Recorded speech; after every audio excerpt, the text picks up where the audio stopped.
আমরা স্বাধীনতা পেয়েছি ৫৫ বছর, পাকিস্তান স্বাধীন হয়েছে ৭০ বছর।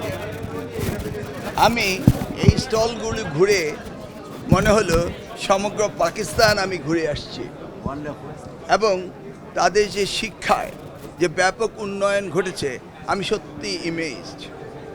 তাদের শিক্ষা ব্যবস্থা অনেক অনেক এগিয়ে গিয়েছে। আমি তাদের স্বাগত জানাই যে আমাদের বাংলাদেশে এসে আমাদের মেধাবী শিক্ষার্থীদের তাদের দেশে ফুল স্কলারশিপ দিয়ে নিয়ে যাচ্ছে।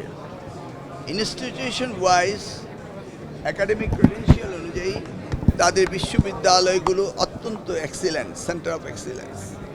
সেই জায়গায় আমাদের স্টুডেন্টরা যাবে, এই জন্য আমি তাদেরকে আন্তরিকভাবে মোবারকবাদ জানাই।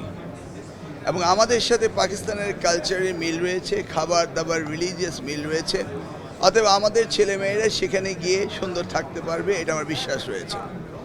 এবং যে পরিমাণ স্কলারশিপ তারা দিচ্ছে তারা সেখানে সুন্দর ভালোভাবে লেখাপড়া করতে পারবে।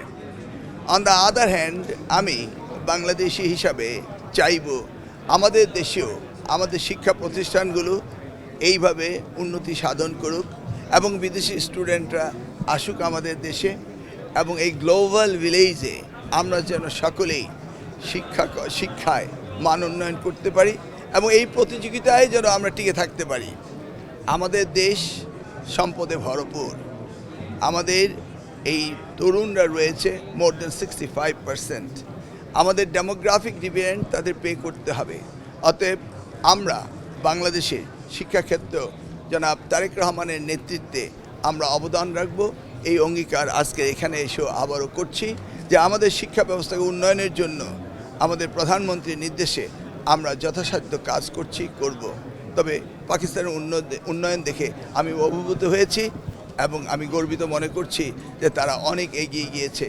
আর আমাদের অ্যাম্বাসেডর হিসাবে আমাদের যে শিক্ষার্থীরা পাকিস্তানে যাবে তারা সেখানে গিয়ে আমাদের মান ইজ্জত রক্ষা করবে এবং সুন্দরভাবে লেখাপড়া শেষ করে আসবে এবং সারা বিশ্বের শিক্ষার মানদণ্ডে তারা নিজেকে স্বীয় স্থান অধিকার করবে, এটি আমার দৃঢ় বিশ্বাস। আসলে জুলাই 36-এর পরে বাংলাদেশে জাতীয়তাবাদী দল জনাব তারেক রহমান নির্বাচিত প্রধানমন্ত্রী হওয়ার পরে দেশের সার্বিক পরিস্থিতি উন্নয়ন হচ্ছে। এইভাবে যদি উত্তর আমাদের দেশের সকল পরিস্থিতি উন্নতি হয় তাহলে আমাদের দেশেও ভালো ভালো বিশ্ববিদ্যালয় রয়েছে, সেখানে বিদেশ থেকে আসবে। আমরা 80-র দশকে কিন্তু ঢাকা বিশ্ববিদ্যালয়ে পড়েছিলাম, সেই সময় ঢাকা বিশ্ববিদ্যালয়ে বিদেশি স্টুডেন্টরা পড়তো। আমি বলবো ব্রেইন ড্রেইন নয়, রিভার্স ব্রেইন ড্রেইন করতে হবে।